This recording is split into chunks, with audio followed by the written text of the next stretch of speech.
Assalamualaikum warahmatullahi wabarakatuh. Selamat datang lagi di channel Malam Mencengkam, channel yang menceritakan sebuah cerita horor dan misteri. Simak terus video dari kami buat kalian yang baru bergabung. Silahkan klik tombol subscribe dan jangan lupa nyalakan loncengnya.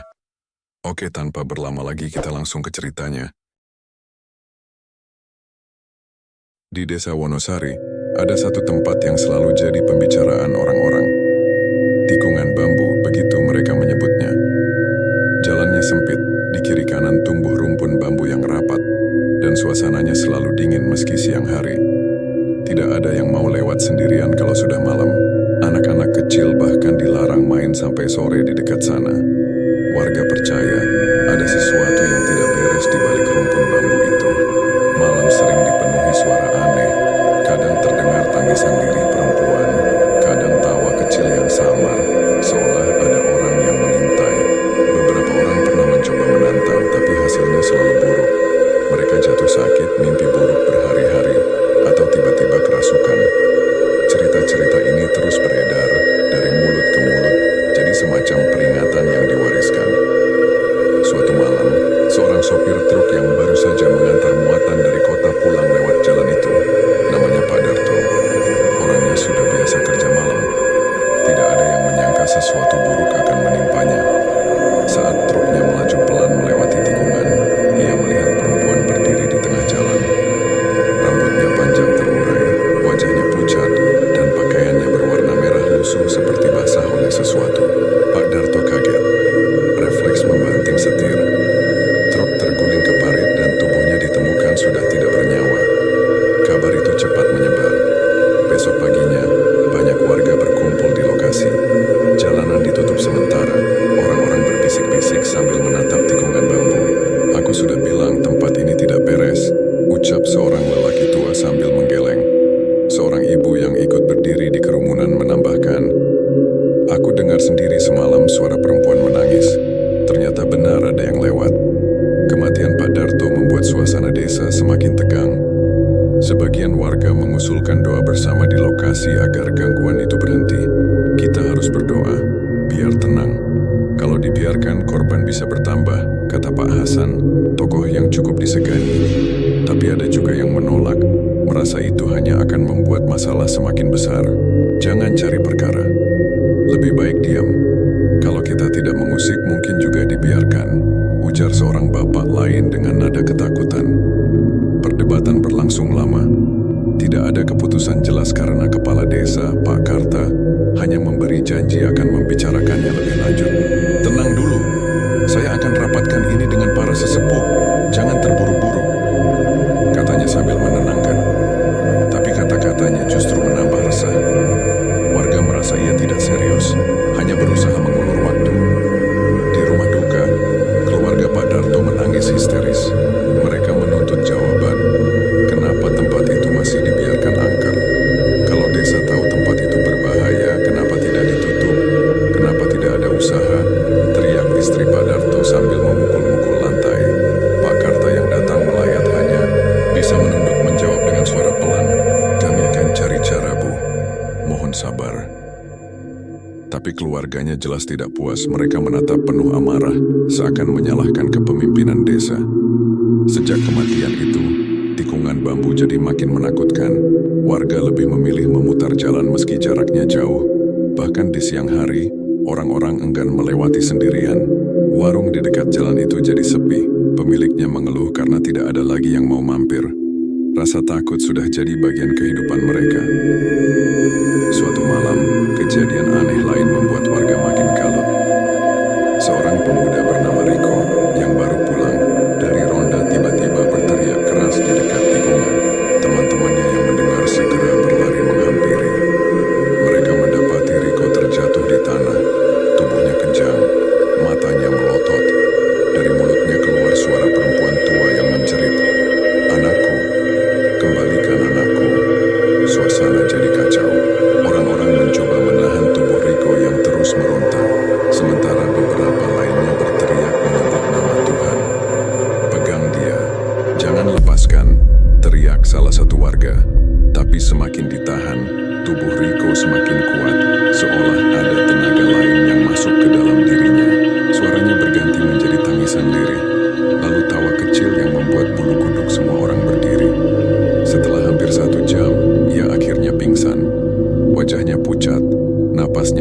Tengah.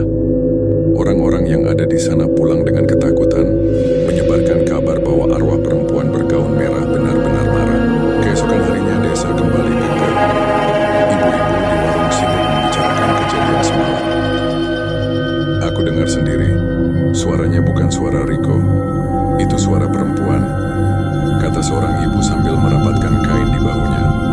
Seorang bapak menimpali, kalau begini terus siapa yang berani lewat sana lagi? Kita semua bisa jadi korban. Cerita itu semakin mempertebal rasa takut. Dan tikungan bambu benar-benar dianggap terlarang. Pak Karta kembali dipanggil warga untuk memberi penjelasan. Ia berdiri di balai desa, dikelilingi banyak orang. Suaranya terdengar berat. Saya tahu semua resah. Saya janji akan ada langkah yang kita ambil. Tapi butuh waktu, kita tidak bisa gegabah. Warga yang mendengar banyak yang menggerutu. Janji lagi, sampai kapan? Kata seorang lelaki muda dengan nada kesal. Wajah Pak Karta makin tegang. Keringat dingin membasahi pelipisnya, tapi ia tetap menahan diri. Sementara itu keluarga Riko masih syok. Riko terbaring di kasur, lemas, matanya sayu. Ibunya duduk di samping memegang tangan anaknya. Nak, kenapa kamu? Kenapa harus kamu yang diganggu? Tangisnya pecah. Ayah Riko hanya bisa diam, menunduk, seolah merasa tidak sanggup menghadapi keadaan. Sesekali ia menatap ke arah jendela, takut kalau suara itu kembali datang. Hari-hari berjalan semakin berat bagi warga. Setiap kali malam tiba, suasana desa berubah sunyi. Tidak ada lagi yang mau keluar rumah, bahkan sekadar untuk membeli kebutuhan di warung dekat tikungan.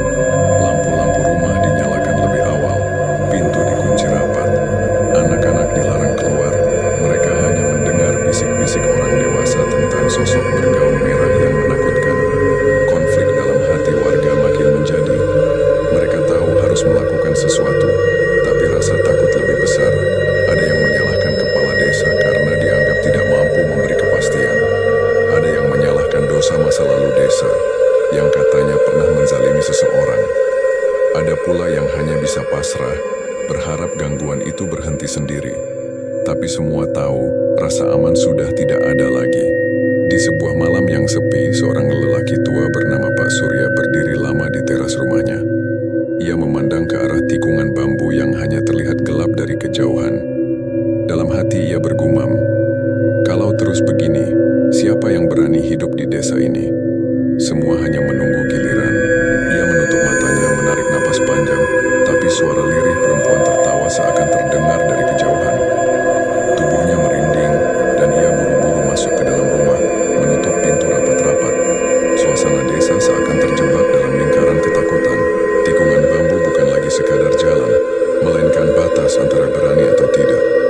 Orang-orang memilih menghindar, tapi bayang-bayang rasa takut tetap mengikuti kemanapun mereka pergi.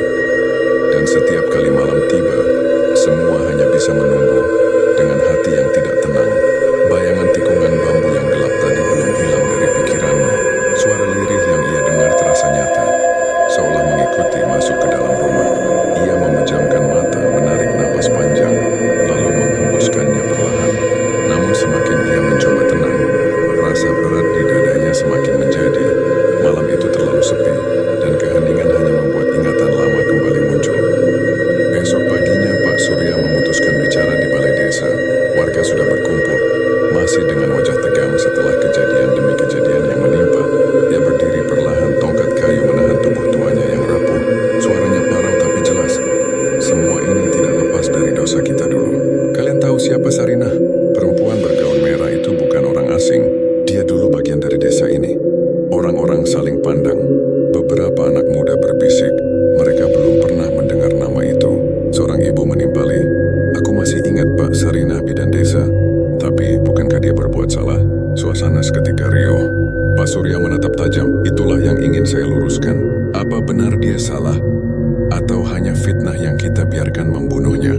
Cerita pun mengalir dari mulutnya. Puluhan tahun lalu Sarinah adalah bidan satu-satunya di desa. Banyak ibu melahirkan dengan pertolongannya. Sampai suatu malam seorang ibu muda meninggal karena pendarahan hebat bersama bayinya. Keluarga yang kehilangan marah besar. Mereka menuduh Sarinah ceroboh, bahkan menganggap menganggap ia sengaja membiarkan bayi itu mati. Sarinah menangis dan bersumpah tidak bersalah. Tapi tuduhan sudah terlanjur menyebar. Konflik makin besar ketika keluarga korban menolak permintaan maafnya. "Kamu pembunuh? Bayiku mati karena kamu," teriak suami korban kala itu. Warga ikut terbakar emosi. Mereka menyeret Sarinah keluar rumahnya, memukul tanpa ampun. Beberapa orang sempat mencoba melerai, tapi jumlah yang marah lebih banyak. Sarinah merintih, "Aku tidak bersalah. Demi Tuhan aku tidak bersalah." Tapi tidak ada yang mau mendengar. Pak Surya berhenti sejenak. Matanya basah, wajahnya menegang. Aku masih ingat malam itu. Mereka menggantungnya di pohon bambu, lalu dikubur seadanya. Tanpa doa, tanpa kain kafan. Semua terjadi begitu cepat, dan aku hanya bisa melihat. Aku pengecut, aku tidak berani melawan arus. Ruangan balai desa mendadak sunyi. Hanya terdengar suara nafas berat orang-orang yang menahan perasaan. Seorang lelaki parubaya maju, suaranya keras. "Kalau memang itu benar, apa kita harus bongkar lagi luka lama? Bagi kami, Sarinah tetap pembunuh. Kalau tidak, kenapa bayi itu mati di tangannya?" Ucapan itu memicu perdebatan. Ada yang setuju mengatakan membuka masa lalu hanya akan mempermalukan desa. Ada pula yang mulai goyah, merasa bersalah telah ikut menyalahkan Sarinah tanpa bukti. "Aku juga ada di sana waktu itu," kata seorang perempuan tua dengan suara bergetar. "Aku lihat sendiri Sarinah berusaha keras menolong. Darah tidak berhenti keluar dari tubuh ibu itu, bukan salahnya. Tapi kita semua buta oleh marah. Aku menyesal, sangat menyesal." Ia menangis di tempat duduknya, membuat beberapa warga ikut terdiam. Namun sebagian tetap menolak. "Sudahlah, jangan diungkit lagi, itu aib. Kalau dibuka, orang luar akan tahu dan kita akan malu.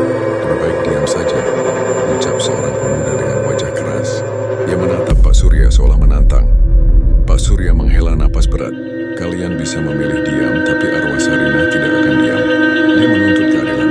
Kalian lihat sendiri apa yang terjadi belakangan ini. Itu semua balasan dari dosa kita." Beberapa warga menunduk, wajah mereka tegang, tapi yang lain justru semakin keras kepala.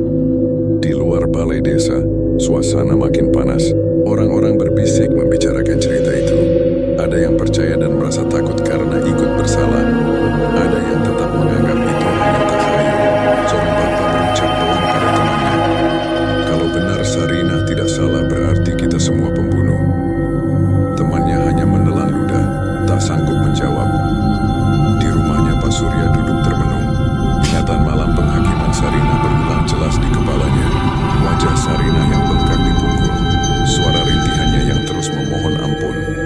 Lalu detik-detik saat tali menjerat lehernya di bawah pohon bambu, ia masih mendengar suara orang-orang berteriak, puas karena merasa telah memberi hukuman. Tapi di dalam hati ada rasa bersalah yang tidak pernah hilang. Istrinya mendekat, duduk di samping. "Kenapa harus kamu yang mengungkit ini lagi? Orang-orang bisa marah padamu." Pak Surya menoleh pelan, "Kalau bukan sekarang, kapan lagi? Aku sudah tua, tidak ada lagi yang aku takutkan. Tapi dosa ini, aku tidak bisa bawa sampai mati." Suaranya berat, penuh penyesalan. Sementara itu, keluarga korban yang dulu menuduh Sarinah merasa terusik. Mereka mendengar kabar pertemuan tadi dan marah karena nama mereka kembali disebut. Malam itu mereka berkumpul di rumah besar di ujung desa. Suara lantang terdengar. "Kalau cerita ini terus disebar, nama keluarga kita rusak.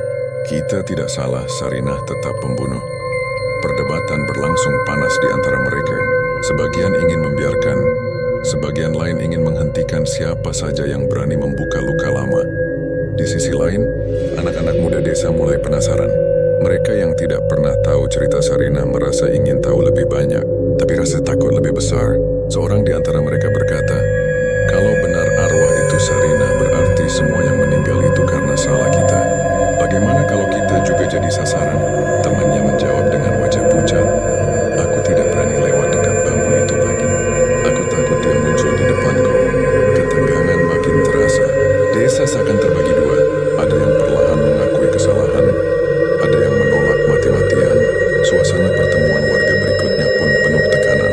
Seorang ibu berteriak, "Kalau kita tidak minta maaf, arwah itu tidak akan tenang." Tapi langsung disanggah seorang bapak, "Apa kau mau anak cucumu dicap keturunan pembunuh? Jangan sembrono bicara." Pak Surya berdiri lagi, wajahnya penuh garis tua yang lelah. Dia mengangkat tangannya agar suasana tenang. "Aku hanya ingin satu hal, akui saja kalau kita salah. Kalau tidak, jangan salahkan siapapun kalau gangguan terus datang. Kata-katanya membuat ruangan kembali hening. Orang-orang terdiam, tak ada yang berani menimpali.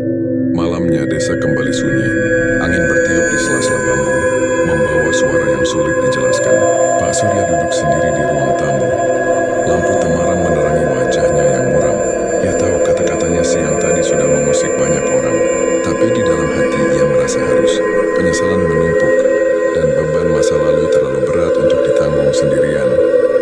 Ia menutup mata, tapi bayangan wajah Sarinah terus muncul.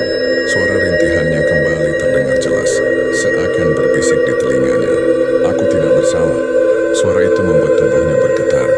Ia membuka mata cepat menatap ruangan kosong. Tidak ada siapa-siapa, hanya dirinya sendiri.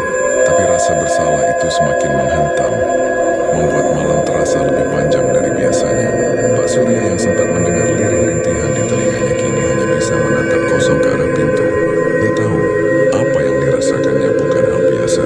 Di luar rumah, jalanan sudah seperti mati. Tidak ada suara ayam, tidak ada langkah orang. Desa seolah menahan napas, takut mengusik sesuatu yang sedang berkeliling di kegelapan. Tidak butuh waktu lama, gangguan baru muncul lagi. Seorang pemuda bernama Andri pulang larut malam dengan motornya. Jalanan sepi, hanya suara mesin yang terdengar. Saat memasuki tikungan bambu, ia merasakan hawa dingin menusuk, seperti ada yang mengikuti dari belakang. Ia mencoba menoleh sekilas dan matanya langsung membesar. Seorang perempuan bergaun merah duduk di atas jok belakang motornya. Rambutnya terurai, wajahnya pucat dengan mata menatap tajam ke arahnya. Andri panik, tangannya gemetar. Ia berusaha menghentikan motor, tapi tubuhnya terpental jatuh ke aspal. Kepalanya terbentur keras. Orang-orang yang menemukan Andri dini hari segera membawanya pulang. Tubuhnya penuh luka, wajahnya pucat dan bibirnya gemetar. Aku lihat dia duduk di motor. Dia menatapku. Andri berbisik lirih, membuat keluarganya ketakutan. Ibunya langsung menangis. Kenapa harus kamu, nak? Kenapa gangguan itu terus menghantui kita? Kabar itu cepat menyebar. Warga kembali berkumpul, membicarakan kejadian yang menimpa Andri. Suasana penuh resah. Orang-orang hanya bisa saling menatap dengan wajah panik. Kalau begini terus, siapapun bisa jadi korban, kata seorang bapak dengan suara bergetar. Tak lama, kejadian lain kembali mengguncang. Seorang ibu rumah tangga bernama Sumi sedang duduk di ruang tamu. Ketika mendengar suara bayi menangis dari luar rumah, suaranya pelan seperti berasal dari halaman. Sumi bingung, tidak ada yang punya bayi di sekitar rumahnya. Rasa penasaran mendorongnya membuka pintu. Begitu keluar, tubuhnya langsung gemetar. Di halaman, sosok perempuan bergaun merah berdiri menatapnya. Tangannya seperti menggendong sesuatu, tapi yang terlihat hanya kain lusuh. Suara tangisan bayi terus terdengar. Sumi menjerit keras lalu pingsan di tempat. Tetangganya yang mendengar teriakan segera berlari mendatangi rumah Sumi. Mereka menemukan Sumi tergeletak di tanah dengan wajah pucat. Saat dibangunkan, ia hanya bisa menangis, tubuhnya lemas tak bertenaga. Aku lihat dia, katanya terbata-bata. Warga yang mendengar ikut ketakutan. Sebagian langsung menutup pintu rumah masing-masing, takut kejadian serupa menimpa mereka. Di tengah keresahan itu, beberapa warga berinisiatif melewati tikungan bersama-sama. Mereka berpikir jika ramai-ramai, mungkin rasa takut bisa berkurang. Malam berikutnya, sekelompok pemuda berjalan beriringan melewati jalan bambu. Suasana gelap, hanya senter kecil yang mereka bawa. Baru beberapa langkah, suara lirih terdengar di telinga masing-masing. Ada yang mendengar tangisan, ada yang mendengar tawa kecil. Salah seorang pemuda menutup telinganya sambil berteriak, "Jangan ganggu aku." Tapi suara itu semakin jelas. Mereka berlari terburu-buru, sebagian terjatuh, dan akhirnya sampai di ujung jalan dengan napas terengah-engah. Tidak ada yang berani bicara panjang, tapi dari wajah mereka jelas terlihat ketakutan. Cerita itu menyebar lagi, membuat orang-orang semakin enggan keluar malam. Anak-anak kecil pun ikut resah. Suatu sore, seorang bocah bernama Jono tiba-tiba berbicara dengan suara asing di depan keluarganya. Suaranya berubah menjadi berat, seperti suara orang tua. "Kalian semua berdosa. Aku akan menuntut balas," ucapnya dengan tatapan kosong. Ibunya menjerit memeluk anak itu sambil menangis.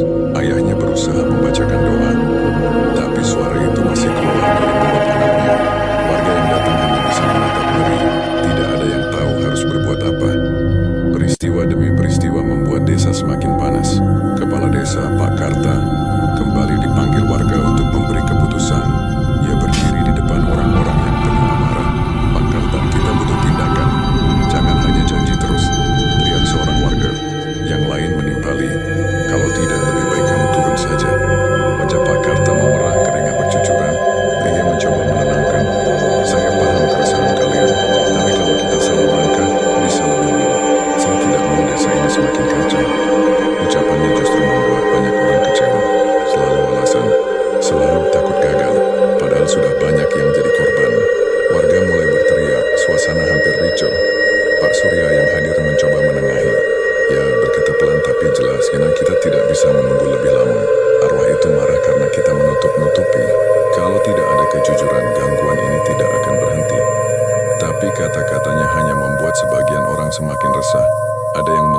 setuju, ada yang menggeleng keras tidak mau menerima. Sementara itu keluarga korban terus dihantui rasa takut. Ibu Andri setiap malam menangis di samping anaknya yang masih terbaring lemah. Keluarga Sumi selalu menyalakan lampu rumah sampai pagi karena trauma. Orang tua Jono tidak pernah lagi membiarkan anaknya sendirian. Semua hidup dalam bayang-bayang ketakutan yang tidak jelas kapan akan berakhir. Di sisi lain, Pak Karta merasa semakin tertekan. Malam itu ia duduk sendirian di ruang kerjanya, menatap meja penuh berkas. Wajahnya murung, pikirannya kacau. Ia tahu warga menuntut keputusan, tapi ia takut jika salah langkah namanya hancur sebagai kepala desa. Ia menutup wajah dengan kedua tangannya. Tubuhnya gemetar. Apa yang harus aku lakukan? Gumamnya lirih, tapi jawabannya tidak pernah datang. Hanya suara angin dari luar jendela yang membawa rasa mencekam. Ketegangan itu meresap ke seluruh desa. Setiap orang hidup dengan rasa takut. Setiap malam terasa lebih panjang. Dan setiap suara dari luar rumah membuat hati mereka berdegup kencang. Desa Wonosari tidak lagi sama. Semua orang sadar, mereka sedang berhadapan dengan sesuatu yang lebih besar dari yang bisa mereka bayangkan. Malam kembali turun, dan angin dari arah rumpun bambu berhembus lagi. Suara lirih samar terdengar, entah tangisan, entah tawa. Warga yang mendengar hanya bisa berdiam di dalam rumah, menahan napas berharap suara itu segera pergi. Tapi di dalam hati mereka tahu, rasa aman sudah benar-benar hilang. Setiap malam mereka hanya bisa menunggu dalam diam, berharap gangguan itu tidak menghampiri rumah masing-masing. Wajah murung terlihat di mana-mana. Suara percakapan selalu berbisik seolah takut didengar sesuatu. Dalam suasana penuh resah itu, nama Pak Harun akhirnya disebut-sebut. Pak Harun adalah ustaz yang sudah lama tinggal di desa. Usianya sekitar 50 tahun. Dengan janggut tipis dan suara tenang, orang mengenalnya sebagai sosok sabar. Sering diminta memimpin doa dalam acara-acara warga. Kalau ada yang bisa menolong, mungkin hanya Pak Harun, ucap seorang bapak saat berkumpul di balai desa. Yang lain mengangguk setuju meski wajah mereka tetap ragu. Malam itu Pak Harun dipanggil. Ia datang dengan langkah tenang, meski jelas terlihat sorot matanya menyimpan beban. Kalian ingin saya melakukan pengusiran? Tanyanya pelan. Beberapa warga langsung menjawab serentak. Iya Pak Ustaz, kami sudah tidak sanggup hidup begini. Namun ada juga yang bersuara lirih. Kalau gagal, siapa yang tanggung akibatnya? Pak Harun menarik napas panjang. Saya tidak janji semuanya selesai, tapi kita tidak boleh diam saja. Kita harus berdoa, memohon perlindungan, bukan lari dari ketakutan. Kata-katanya membuat sebagian warga lega, sebagian lain semakin gelisah. Akhirnya mereka sepakat mengadakan doa bersama di bawah pohon bambu, tepat di tikungan yang jadi sumber ketakutan. Malam Jumat dipilih, warga berkumpul membawa lampu minyak dan tikar. Suasana tegang menyelimuti. Tak ada yang berani bersuara keras. Pohon bambu menjulang tinggi, daunnya bergesekan ditiup angin malam. Pak Harun berdiri di depan, membawa tongkat kayu yang ia persiapkan. Dengan suara lantang, ia mulai membacakan doa. Warga mengikuti meski sebagian bibir bergetar menahan takut. Doa belum lama berlangsung ketika tiba-tiba suara tawa perempuan terdengar jelas dari balik rumpun bambu. Tawa lirih itu membuat bulu kuduk semua orang berdiri. Beberapa warga menoleh ke kanan kiri mencari asal suara. Seorang ibu menjerit kecil, "Itu dia, itu dia." Lalu buru-buru menutup mulut. "Tenang, jangan lari," seru Pak Harun. Meski suaranya sendiri terdengar bergetar, namun rasa takut terlalu kuat. Beberapa pemuda langsung kabur, meninggalkan kerumunan. Seorang bapak jatuh tersungkur saat mencoba ikut lari. Wajahnya penuh panik. Suasana kacau. Hanya beberapa orang yang masih bertahan di dekat Pak Harun. Suara tawa itu semakin keras, bercampur dengan hembusan angin dingin. Pak Harun menggenggam tongkatnya kuat-kuat, lalu menancapkannya ke tanah di bawah pohon bambu. "Dengan izin Allah, aku perintahkan kau pergi dari sini," teriaknya. Ia terus melantunkan doa, meski wajahnya basah oleh keringat. Warga yang tersisa mencoba mengikuti, tapi suara mereka tercekat, tidak sekuat sebelumnya. Setelah beberapa saat, suara tawa itu perlahan hilang. Angin malam mereda, dan suasana kembali sunyi. Orang-orang yang masih ada di situ saling pandang dengan wajah pucat. Pak Harun menurunkan tangannya, napasnya terengah. "Kalian boleh pulang. Kita sudah berusaha," katanya pelan. Warga pergi dengan langkah tergesa, sebagian tidak berani menoleh ke belakang. Namun esok paginya kabar mengejutkan menyebar cepat. Istri Pak Harun ditemukan meninggal mendadak di rumahnya. Wajahnya pucat, matanya terbuka, seolah kaget melihat sesuatu sebelum nyawanya pergi. Warga geger, mereka berkerumun di depan rumah Pak Harun. Bisik-bisik langsung terdengar. Itu balasan dari arwah Sarina. Dia marah karena terusik. Pak Harun duduk di teras rumah, wajahnya muram. Ia tidak berkata apa-apa, hanya menunduk di samping jenazah istrinya yang ditutupi kain putih. Beberapa warga mendekat, ada yang mencoba menghibur, ada pula yang justru menyalahkan. "Pak Ustaz, kenapa nekat? Kami sudah bilang jangan usir dia," ucap seorang bapak dengan nada tajam. Yang lain menimpali, "Kalau semua ikut membantu doa mungkin tidak begini. Jangan salahkan Pak Harun saja." Pertengkaran pun muncul di antara warga. Ada yang menuding Pak Harun gegabah, ada yang menyalahkan warga yang lari ketakutan.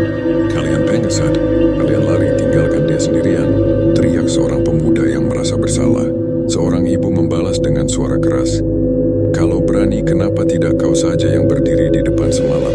Suasana jadi panas, nyaris adu fisik. Keluarga Pak Harun juga merasa sakit hati. Adik iparnya menatap warga dengan mata merah. "Kalian semua hanya bisa menuduh. Padahal beliau berusaha menolong desa ini. Kalau kalian tidak mau bantu, jangan hina keluarga kami." Suaranya menggema, membuat sebagian orang terdiam, sebagian lain justru semakin kesal. Ketidakpercayaan mulai tumbuh. Warga tidak lagi satu suara. Ada yang mendukung langkah Pak Harun, ada yang menolak dan merasa tindakan itu justru membawa petaka. Kepala desa Pak Karta mencoba menenangkan, tapi ucapannya tidak digubris. "Jangan ikuti rumah duka, kita harus hormati almarhumah," katanya pelan. Tapi orang-orang sudah terbakar emosi, hanya diam sebentar sebelum kembali berbisik. Malam hari, suasana rumah Pak Harun sepi. Jenazah istrinya sudah dimakamkan, tapi duka masih pekat. Pak Harun duduk sendiri di ruang tamu, menatap kosong. Dia merasa bersalah karena istrinya meninggal setelah ia memimpin doa. "Apakah aku salah melawan?" Gumamnya lirih. Di kepalanya, suara tawa perempuan semalam terus terngiang, menertawakan kelemahannya. Warga lain pun tak bisa tidur nyenyak. Sebagian merasa desa makin terkutuk, sebagian merasa takut arwah itu semakin marah. Orang-orang kini ragu, apakah harus terus melawan atau membiarkan saja? Ketidakpastian itu membuat hati mereka semakin berat. Di balai desa, perdebatan berlanjut. Seorang lelaki parubaya berteriak, "Kita tidak boleh melawan lagi. Lihat apa yang terjadi pada istri Pak Harun." Yang lain membalasnya, "Kalau kita diam, arwah itu akan semakin berani. Sampai kapan kita sembunyi?" Kata-kata mereka saling bertabrakan. Tidak ada yang bisa memutuskan. Pak Surya yang hadir hanya menunduk. Ia merasa semua ini berakar dari dosa lama yang belum ditebus. Tapi ia tahu, tidak semua orang mau mendengar. Suasana balai desa makin panas, dan ia memilih diam, menahan kata-kata yang tidak akan didengar siapapun. Malam kembali datang. Angin dari arah bambu berhembus lebih dingin dari biasanya. Warga menutup pintu lebih awal, menyalakan lampu lebih terang. Tapi tetap saja rasa takut tidak hilang. Di rumahnya Pak Harun masih terduduk, matanya kosong. Suara istrinya seolah masih terdengar memanggil pelan. Ia memejamkan mata, menahan tangis yang nyaris pecah. Suasana desa kian rapuh. Ketakutan bercampur dengan rasa tidak percaya, menimbulkan jarak antara satu warga dengan lainnya. Semua orang terjebak dalam bayangan arwah yang tidak bisa mereka kendalikan. Dan di tengah keheningan malam itu, batin mereka semakin tertekan. Tanpa tahu jalan mana yang harus dipilih, warga desa menutup pintu lebih cepat. Lampu rumah menyala lebih terang, tapi tetap saja rasa aman tidak ada. Kegelisahan merayap ke hati semua orang, seolah tiap detik ada yang mengintai. Dalam suasana mencekam itu, kabar buruk lagi-lagi menghantam. Seorang remaja bernama Bayu ditemukan meninggal di pinggir jalan dekat tikungan bambu. Tubuhnya kaku, matanya melotot, dan wajahnya seperti menahan ketakutan. Orang yang pertama kali melihat jasad itu berteriak histeris, membuat warga berdatangan.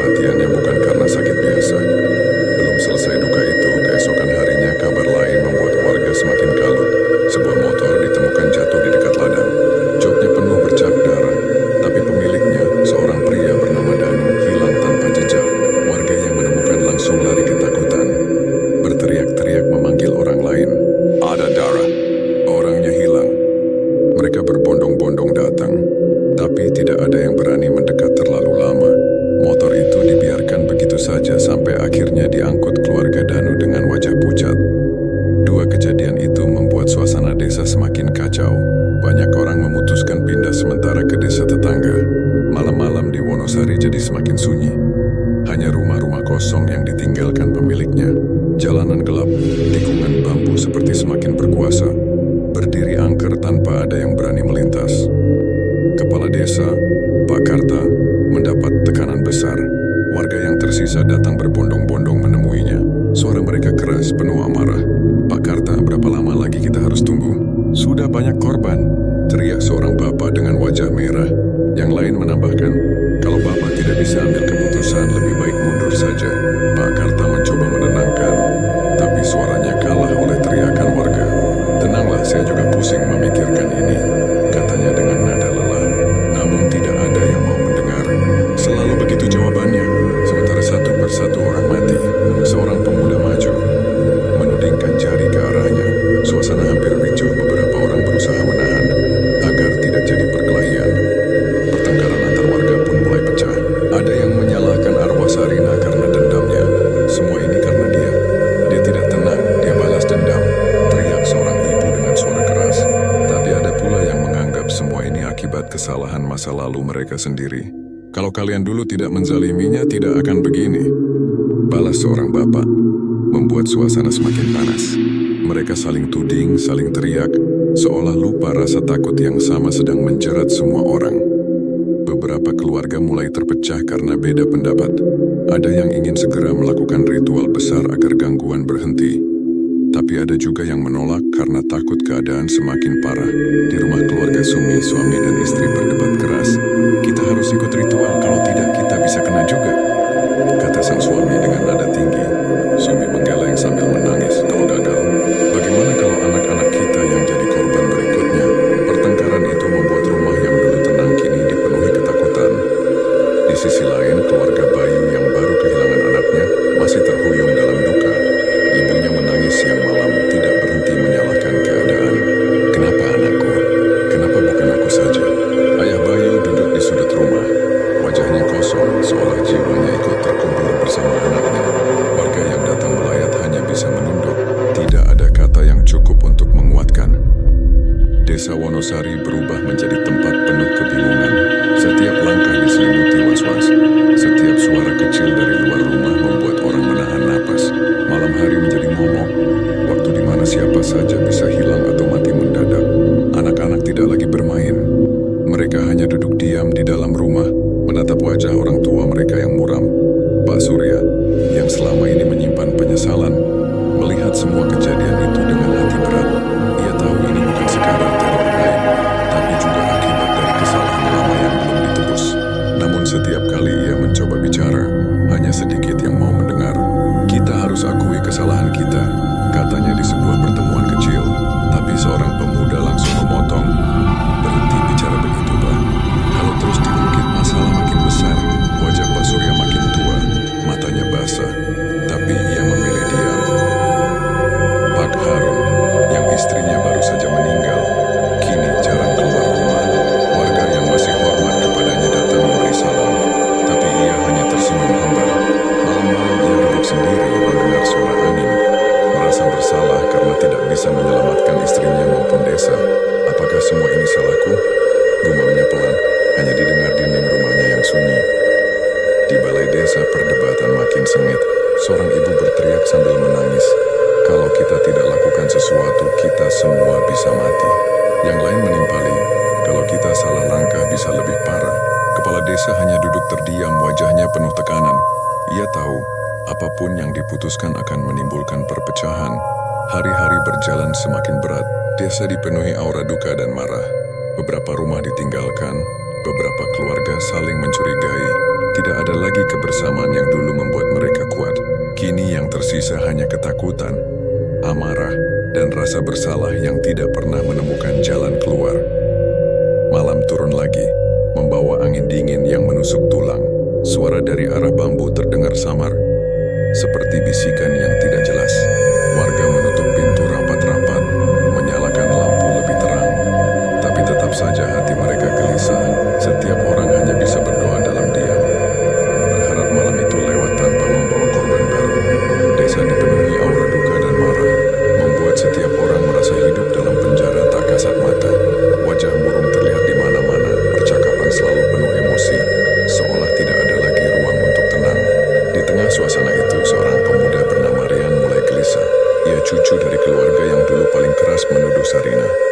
kali mendengar orang menyebut nama bidan itu, hatinya bergetar.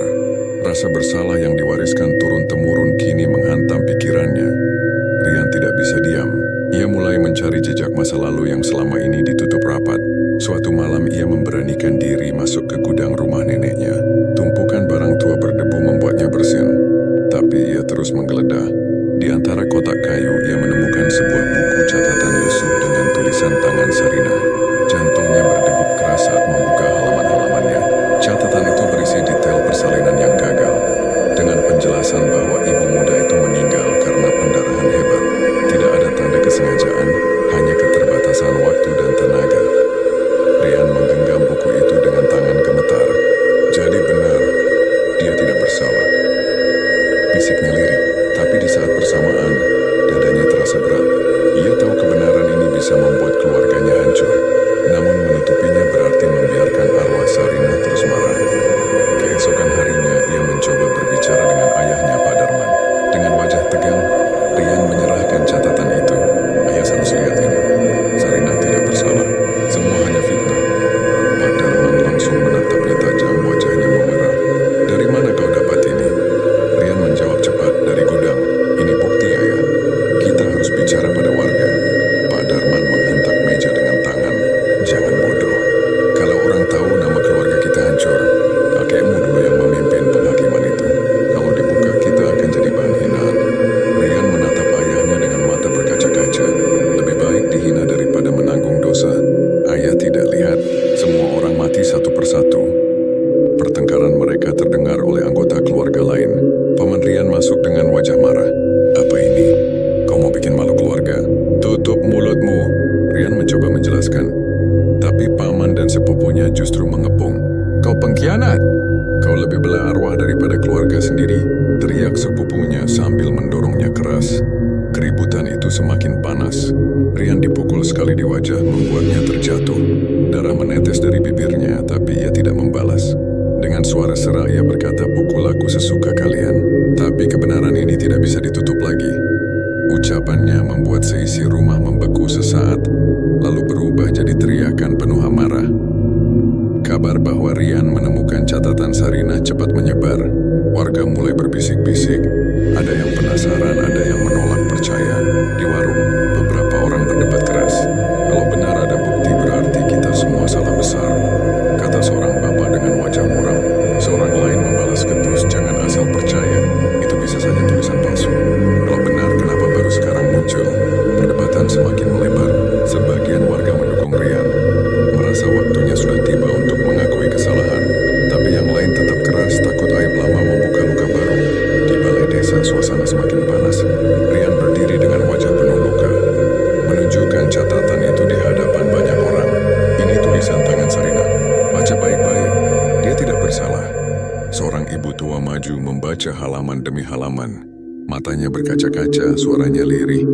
Aku kenal tulisannya. Ini memang catatan Sarina. Suasana langsung gaduh. Ada yang menangis, ada yang marah, ada pula yang berteriak menolak.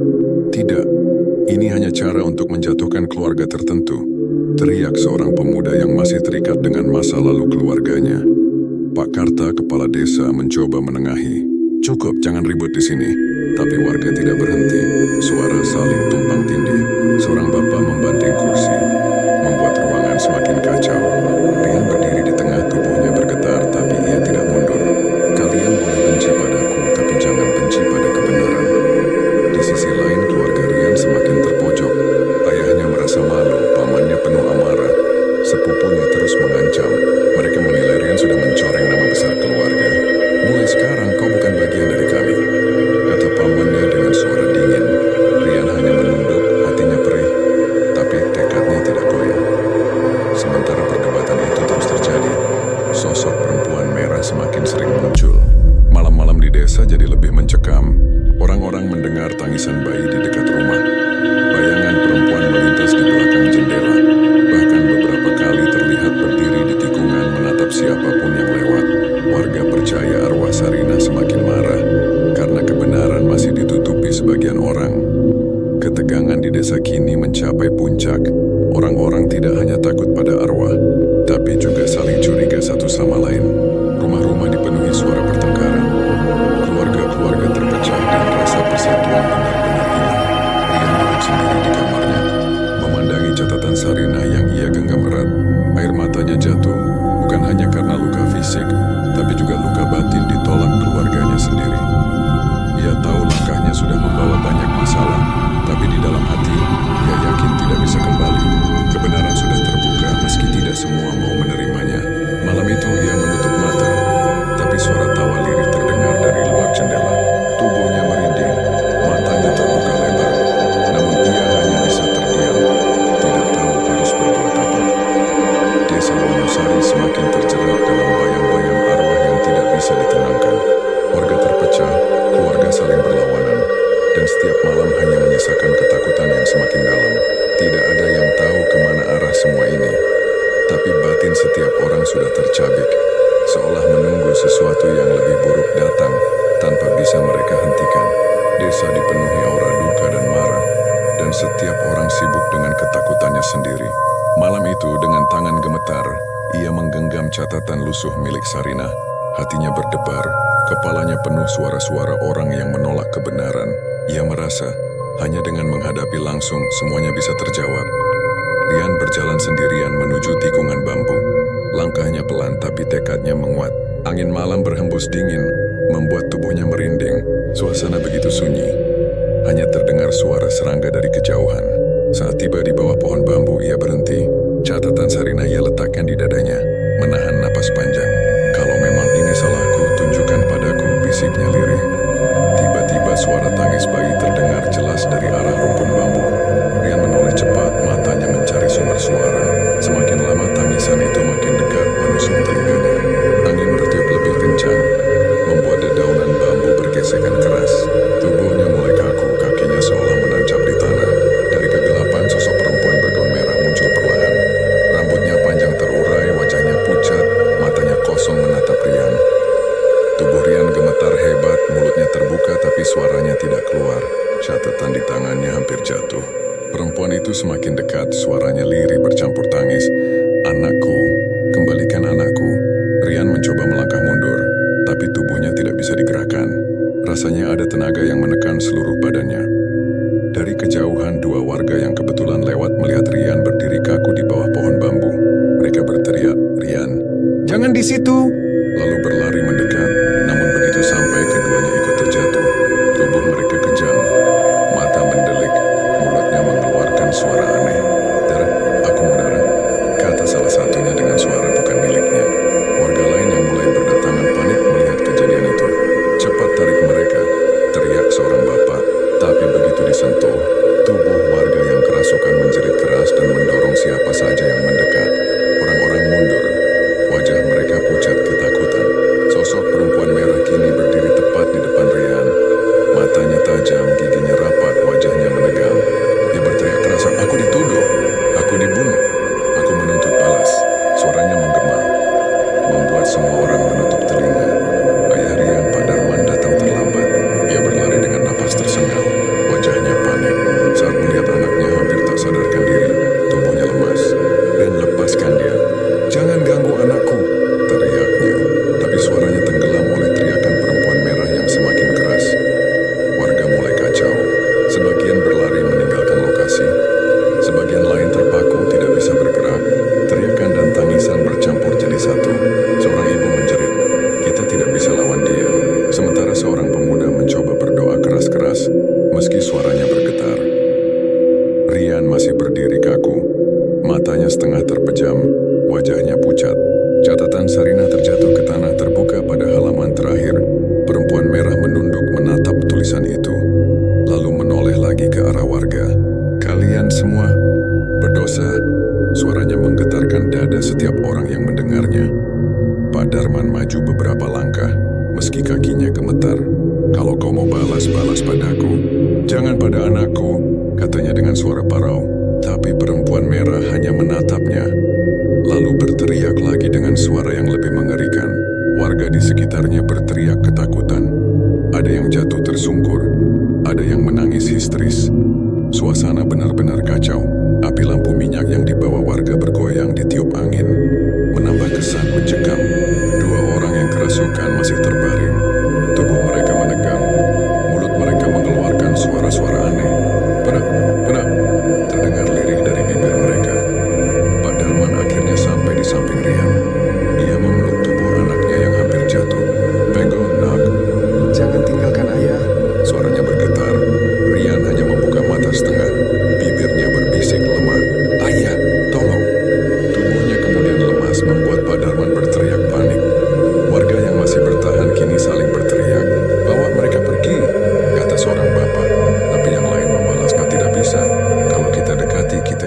kerasukan, kebingungan menyelimuti. Tidak ada yang tahu harus berbuat apa. Perempuan merah berdiri tegak di depan mereka semua. Wajahnya dingin. Tangis bayi terdengar lagi, semakin keras membuat bulu kuduk merinding. Ia menatap satu persatu warga yang ada di situ, lalu berkata dengan suara berat, "Aku tidak akan pergi sebelum aku puas." Ucapannya membuat semua orang terpaku. Beberapa warga memilih kabur, berlari terbirit-birit meninggalkan tempat itu. Sisanya hanya bisa berdiri gemetar, tak sanggup melawan. Pak Darman memeluk Rian erat. Air matanya jatuh, hatinya hancur melihat anaknya dalam keadaan seperti itu. Ia ingin menjerit, tapi suaranya tertahan di tenggorokan. Pertemuan itu meninggalkan ketegangan yang tidak bisa hilang. Warga pulang dengan wajah pucat, sebagian masih gemetar, sebagian lain menangis. Mereka tahu desa tidak lagi sama. Ada yang ingin menolong, ada yang memilih membiarkan, dan semuanya terjebak dalam dilema yang semakin berat. Malam itu, di bawah pohon bambu, angin berhembus kencang membawa suara tangis yang terus menggema, dan di hati semua orang yang melihat, tertinggal rasa takut yang tidak bisa dihapus, membuat mereka semakin jauh dari rasa tenang yang pernah ada. Warga pulang dengan wajah pucat, sebagian masih gemetar, sebagian lain menangis. Malam itu membekas dalam hati semua orang, terutama Rian yang hampir tak sadarkan diri dan ayahnya yang menahan tangis melihat keadaan anaknya. Suasana desa semakin berat, seakan setiap rumah dipenuhi bayangan hitam yang tidak bisa diusir dengan doa saja. Keesokan paginya, Pak Darman, ayah Rian, mengambil keputusan. Hatinya masih dihantam rasa bersalah ketika mengingat cerita perempuan merah tadi malam. Ia tidak sanggup lagi menutup kebenaran. Dengan langkah berat ia mendatangi balai desa, memanggil semua warga untuk berkumpul. Wajahnya pucat, matanya merah, tubuhnya gemetar. "Aku harus bicara," katanya dengan suara seram. Warga mulai berdatangan. Suasana tegang, tidak ada senyum, hanya tatapan penuh curiga. Ketika semua sudah berkumpul, Pak Darman berdiri di depan. Napasnya terengah, lalu ia mulai bicara. "Kebenaran selama ini ditutup. Aku tidak bisa lagi menyembunyikannya. Keluarga pula yang dulu menyulut fitnah terhadap Sarina." Orang-orang langsung riuh. Beberapa berteriak marah. Sebagian lain hanya terdiam dengan wajah tegang. Seorang bapak maju, suaranya lantang. "Jadi semua ini gara-gara kalian? Kami ikut dosa karena kalian menuduh tanpa bukti." Seorang ibu menimpali dengan suara gemetar. "Kalau begitu, siapa yang menanggung semua kematian yang terjadi?" Pak Darman menunduk, air mata jatuh. "Aku tidak bisa menghapus kesalahan itu, tapi aku mohon kita akui bersama. Jangan lagi berpura-pura." Ucapannya membuat sebagian orang semakin marah. "Tidak, kami tidak mau disalahkan sendiri. Kalian yang memulai, kalian yang harus tanggung," teriak seorang pemuda. Suasana makin panas, hampir ricuh. Rian maju ke depan dengan wajah lelah. Tubuhnya masih memar akibat kejadian sebelumnya. Ia menggenggam catatan Sarinah dan mengangkatnya tinggi-tinggi. "Diam dulu. Dengarkan aku." Suaranya pecah tapi penuh tekad. Orang-orang menoleh, suasana perlahan mereda. Rian membuka halaman catatan itu dan membacakan isinya keras-keras. Sarina menulis semua dengan detail. Bayi itu mati karena pendarahan, bukan karena ia sengaja. Ini buktinya. Kalian harus terima kebenaran ini. Balai desa mendadak hening. Hanya suara Rian yang terdengar. Beberapa orang meneteskan air mata. Beberapa lain menutup wajah dengan tangan. Seorang ibu tua menangis. "Aku tahu tulisan itu. Itu memang milik Sarina. Aku yang pernah melihatnya menulis." Suaranya membuat banyak orang semakin yakin. Namun masih ada yang menolak. Seorang bapak berteriak, "Jangan percaya begitu saja. Kalau benar, kenapa kita harus menanggung semua dosa? Biar keluarga mereka saja yang tanggung." Ucapannya memicu perdebatan lagi. Warga saling tuding, saling menyalahkan. Suara mereka bercampur, nyaris menjadi keributan besar. Pak Surya akhirnya berdiri. Wajahnya penuh garis tua. Suaranya parau tapi jelas. "Kita semua bersalah. Aku ada di sana waktu Sarina dihukum. Aku diam, aku pengecut. Jangan hanya satu keluarga yang dituduh. Kita semua terlibat." Kata-katanya membuat ruangan kembali sunyi. Semua terdiam, tidak ada yang bisa menyangkal. Perdebatan berlangsung lama, tapi akhirnya warga sepakat untuk melakukan satu hal. Memberi pemakaman layak untuk Sarina. Malam itu juga, mereka bersama-sama menuju pohon bambu. Suasana tegang, tapi kali ini mereka datang ramai-ramai. Membawa obor, cangkul, dan kain putih. Rian menggenggam catatan Sarina di dadanya. Hatinya bergetar, tapi ia tahu ini satu-satunya jalan.